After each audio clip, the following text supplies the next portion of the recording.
अच्छा, ऐसा धोखा हमारे साथ किया, भोगोगे तुम। ये जो निकलता है ना भोगोगे, ये अकाट्य होता है।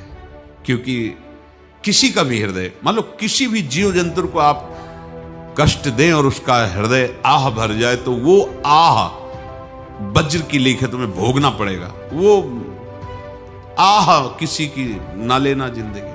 कोई ऐसा कोई आह भर करके कह दिया तुम समर्थ हो, हम तो कुछ कर नहीं सकते, और अंदर से दुख, फिर तुम्हारी सामर्थ्य काम नहीं करेगी, मिट्टी में मिला देगी। ऐसा नहीं कि आप जो कर रहे हैं कोई देख नहीं रहा, कोई हिसाब किताब नहीं, जो कर रहे हैं अवश्य में भोक्तव्यम, बहुत सावधान।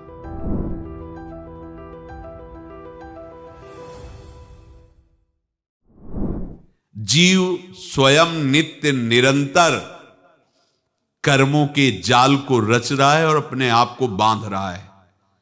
आपको मुक्त होना है, बंधना नहीं है। जीव का जन्म कर्मों के अनुबंध से होता है, कर्मों के बंधन से होता है, और उसको अपना ऋण चुकाना होता है। कर्मानुबंध ये बहुत सूक्ष्म विषय है। जैसे आप जिस परिवार में जन्म लिए हैं, तो उस परिवार के लोगों से आपका ऋण है, इसलिए उसी परिवार में आप आए हैं। और ऋणानुबंध, उसको बिना चुकाए या बिना वसूल किए आप वहां से जाएंगे नहीं। आपको लेना है तो वसूल करना है, और देना है तो चुकाना है। ये पूर्व के जन्मों से निश्चित किया गया है। जैसे किसी के यहां पुत्र हुआ, जन्म से ही पैसा खर्चा शुरू हुआ, बड़ा हुआ तो उद्दंडता के द्वारा मार पूरे परिवार को क्लेश पर क्लेश देता चला जा रहा है। ये तुम्हारे कर्म का फल है। या ऐसे शक्तिहीन बुद्धिहीन ऐसे पागल पूरे जीवन सेवा करो, तुमसे अपना हिसाब चुकाने के लिए वो आया है। अब परिवार के जो सदस्य जुड़े आके, मतलब पत्नी आते ही पूरी हृदय में आनंद, परिवार में आनंद, और जीवन भर वो आनंद ही सुख देने के लिए उसका जन्म हुआ। वो अपना ऋणानुबंध मुक्त, और आते ही भयंकर क्लेश खड़ा कर दिया, बीच में दीवाल और झगड़ा वैसा, फिर अतरे दिन मारपीट शुरू, कलह अशांति, पूरा जीवन नरक हिसाब करने आए। यहां ऋण चुकाए बिना कोई जा नहीं सकता, ऋण चुकाना पड़ेगा। किसी का ऋण वसूल करना है तो किसी को ऋण चुकाना है, दोनों काम करने होते हैं।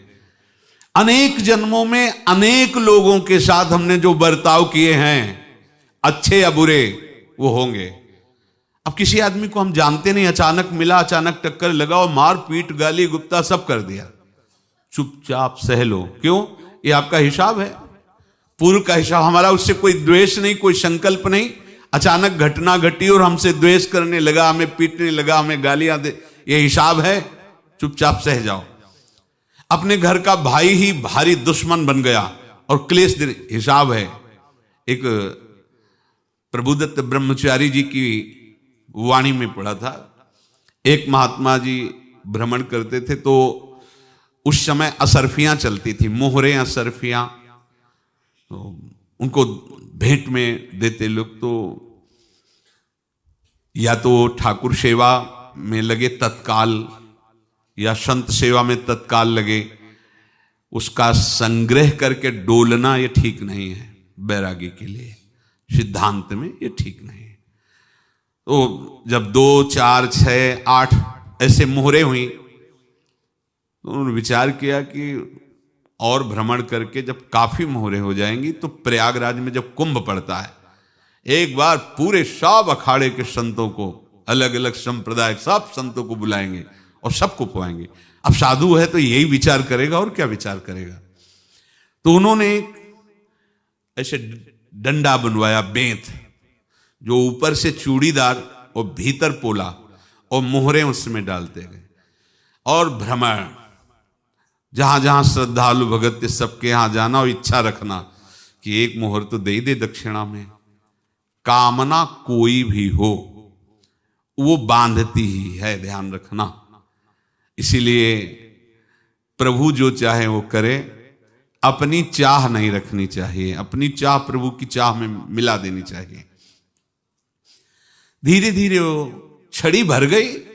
भ्रमण करने वाले महात्मा चूड़ी लगाई, इंतजार करते रहे। जब प्रयाग का कुंभ पड़ा तो चले। तो रास्ते में एक गांव में पूछा जाता है, जैसे कहीं रुको कि कोई श्रद्धालु ऐसा है जो संत सेवी है।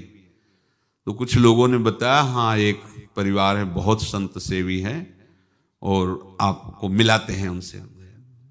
आइए महाराज, घर में रुका, खूब अच्छा हलवा पूड़ी पवाया और जो घर के मालिक थे चरण दबाए। चरण दबाते दबाते उनकी दृष्टि पड़ी उस डंडे पे। इतना मोटा और ऊपर से कुछ चूड़ी सी भी नजर आ रही, इस डंडे में तो कोई रहस्य है ही है। अब महात्मा जी को खवा पिला के सुला दिया। महात्मा जी जब सो गए तो पत्नी से धीरे से कहा, वो डंडा लाओ बाबा जी का डंडा। वो चूड़ीदार जो ही खोला पलटाया तो सैकड़ों मोहरे। ऐसे संत रोज पधारे भगवान, तुम आनंद हो जाए फिर क्या। पत्नी से कहा, नाप के कंकड़ लाओ। वो तो महात्मा जी तो खाए खीर पूड़ी, आराम से सो रहे। रात में पूरी प्लानिंग करके उसमें कंकड़ भर के चूड़ी लगाकर सिराने रख दिया, सारी मोहरें हटा ली।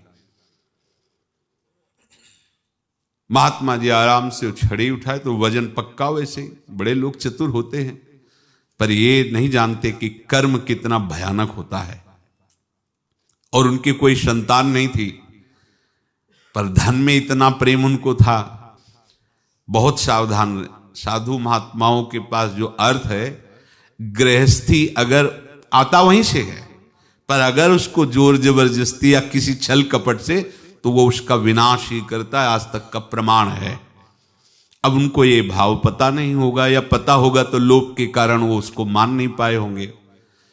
महात्मा जी गए प्रयाग में, किसी अखाड़े पर रुके और वहां प्रार्थना की कि कल जो है संपूर्ण अखाड़ों का निमंत्रण किया जाए और सब संतों को भोग पवाया जाए और उनको दक्षिणा भी दी जाए। महंत ने सोचा कि बहुत बड़ा है तो उत्सव है, क्योंकि प्रयाग में कितने हजारों संत महात्मा सब।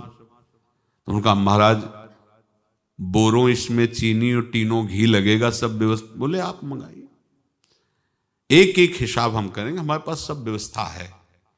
बोले कुछ तो पहले दे दो, इकट्ठे देंगे हम। उनको था कि अगर हम छड़ी खोला और दो चार मोहरे दी, किसी को पता लग गया तो गड़बड़ हो सकती। बोले हम भंडारे के समय आखिरी में सब कुछ आपको दे देंगे।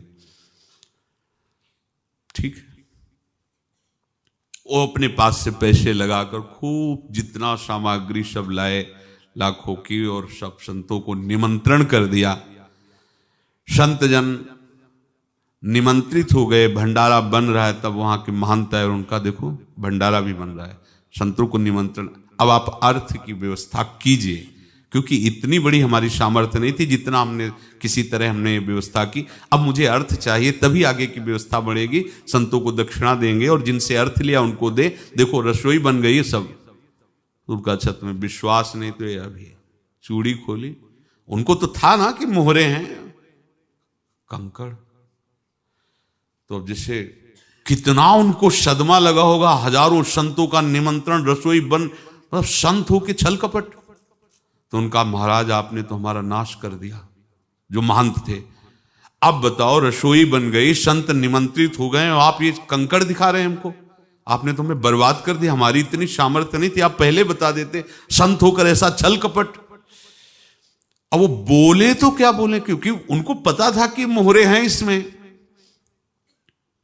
अंदर से उनका चिंतन गया उसी सेठ के पास, अच्छा ऐसा धोखा हमारे साथ किया, भोगोगे तुम।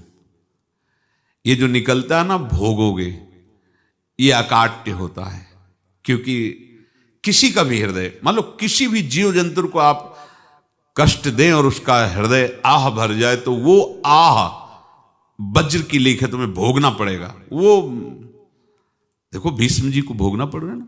सांप को ऐसे धनुष की नोक से उठाया और बंबूल के कांटों के ऊपर फेंक दिया, कई दिन तक छेदा हुआ, वो आह भर करके मरा। तो आपको 6 महीने बाणों की सैया पर आह किसी की ना लेना जिंदगी में। कोई ऐसा कोई आह भर करके कह दिया तुम समर्थ हो, हम तो कुछ कर नहीं सकते, और अंदर से दुखी, फिर तुम्हारी सामर्थ्य काम नहीं करेगी, मिट्टी में मिला देगी। फिर ये तो संत थे और भगवत आराधना के लिए, संत आराधना के लिए ही ऐसा किए हुए थे। अब इनका कैसे मुंह दिखाएं, अब क्या करें। सुबह संत जन आएंगे, सबके बीच में हमारी कि देखो इन्होंने, अब क्या करें। गए और संगम में जाके छलांग लगाई, अपने प्राण त्याग दिए। अब उनके तो पास मोहरे थी और व्यापार बढ़ा, और 9-10 महीने बाद ही लड़का हुआ। अब तो उनको कि संत फलीभूत हो गया। देखो व्यापार चल रहा, लड़का नहीं होता था, लड़का भी हो गया, बड़ा आनंद छा रहा है। जब से वो प्रकट हुए और धन की वृद्धि शुरू हो गई, पढ़ाई लिखाई में उनके खर्चा हुआ सब, बस बीमारी शुरू हो गई उनके शरीर में। अब उसमें पैसा जाना शुरू हुआ।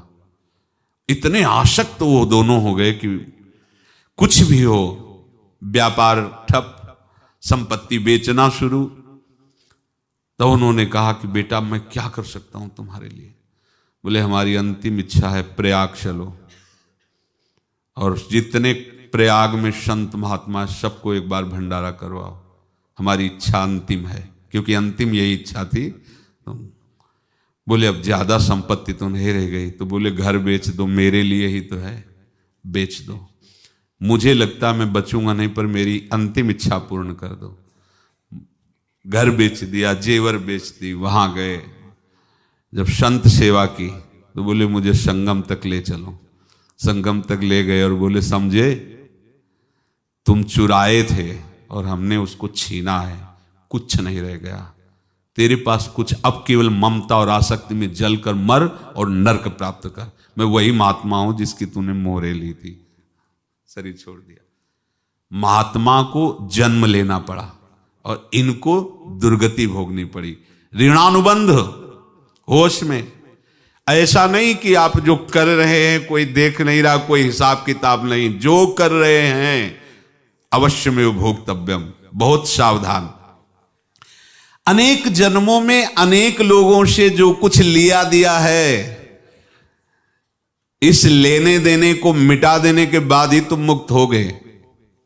इसीलिए एक उपाय है, लेना न देना मगन रहना। क्या? मालिक को समर्पित हो जाओ, मालिक को अपना माना हुआ समर्पित कर दो, खत्म। अहम त्वाम स्वरूपापेभ्यो मोक्षयिष्यामि, सब खत्म। आगे पीछे लेना देना सब खत्म। एकादश स्कंद में भगवान श्री कृष्णचंद्र जी ने कहा जो मेरे चरणों का आश्रय लेकर भक्त मेरा भक्ति करता है, उसके पितृ ऋण, मातृ ऋण, देव ऋण, ऋषि ऋण, सब ऋणों से मैं मुक्त कर देता हूं। बस यही एक उपाय है जो इसके बंद करने का उपाय भक्तों के लिए है, वो यही है। भगवान की शरण में होकर अपना माना हुआ पूरा भगवान के अर्पित कर दो। अर्पित करने का तात्पर्य उसमें अहम हटा दो। तो दियम वस्तु गोविंदम तुभ्यमेव समर्पये। जिनसे तुमने सेवा करवाई है उनकी सेवा करनी पड़ेगी। जिनसे तुमने जो कुछ लिया है उनको देना पड़ेगा। ये लेने देने का व्यापार जब तक समाप्त नहीं होगा तब तक तुम्हारा जन्म मरण चलता रहेगा। अब आपको यहां समझना है, यदि आपसे किसी ने पैसे लिए बेईमानी करके नहीं दे रहा है तो आप उसको गाली मत दीजिए। आपने बेईमानी की थी इसलिए आपकी बेईमानी हुई है, ले गया, कोई बात नहीं है, बंधन से मुक्त हुए। जो बोझा था चला गया। उसको ऐसा ना देखे कि ये बेईमान हमारे रुपए मार लिए, अब जो कुछ होगा देखेंगे। अगर आप आगे नया कुछ करते हैं तो फिर आगे का हिसाब आपको भोगना पड़ेगा, ध्यान रखना। ऐसा नहीं है कि आपको भोगना नहीं पड़ेगा। एक ही उपाय है कि अब जो शरीर धारण किए इसी में जो भोग ले, आगे ना होना चाहिए। तो क्या करे? सर्वतो भावेन भगवान की शरण ले ले। ये तो सर्वाणि कर्माणि मयि सन्न्यस्य मत्पराः अनन्येनैव योगेन माम ध्यायन्तु उपासते तेषामहं समुद्धर्ता मृत्यु संसार से। ये बड़ा कठिन है पार होना, कोई छोटी मोटी बात है। एक महात्मा बाल्यावस्था से भजन करते थे, शालिग्राम भगवान पास रखते थे और उन्हीं की आराधना करके बस पाठ नाम जप और भ्रमण करते थे। यौवन अवस्था थी, गंगा जी के किनारे अपने ठाकुर को विराजमान करके स्नान करने के लिए कपड़ा ही उतार रहे थे कि 90 लोग आ गए, भाला तलवार सब ले, मारो मारो इसको मारो, घेर लिया। तो उन्होंने हाथ जोड़कर कहा हमने क्या अपराध किया, कोई सुन ही नहीं रहा। तो उन्होंने कहा मार तो डालोगे ही आप 90 लोग, हम कोई अस्त्र शस्त्र तो लिए नहीं, एक बार हमें गंगा में डुबकी लगा देने दो और अपने ठाकुर को स्नान करा देने दो, फिर इसके बाद आप मार देना। भगवत इच्छा से वो लोग रुक गए, स्नान किया और अंदर से प्रार्थना की, प्रभु ये क्या लीला है आपकी, आपके सिवा मेरा कोई है नहीं और ये मुझे मारना चाहते हैं। तो भगवान ने जानते हो क्या कहा उनके अंतर में, तुम मेरे में ध्यानस्थ हो करके शरीर को छोड़ो, ये लोग मारेंगे, ये मेरे भजन का फल है कि तुम्हें 90 जन्म नहीं लेना पड़ेगा, एक ही जन्म में 90 मिलके, तुमने 90 हिंसा की थी पूर्व में, तो तुम्हें 90 बार जन्म लेना होता और एक एक करके मारते। ये मेरे भजन का प्रताप है कि एक बार में ही 90 का हिसाब हो जाएगा। तुम आंख मूंदो, मेरे ध्यान में मगन रहो, मेरे प्रताप से तुम्हें कोई चोट नहीं होगी और स्वाभाविक मूर्छा अवस्था में प्राण तुम्हारे छूट जाए। ऐसा ही हुआ, ऐसा हुआ। तो ये बात समझ लो कि ये जो कर्मानुबंध है, ऋणानुबंध है।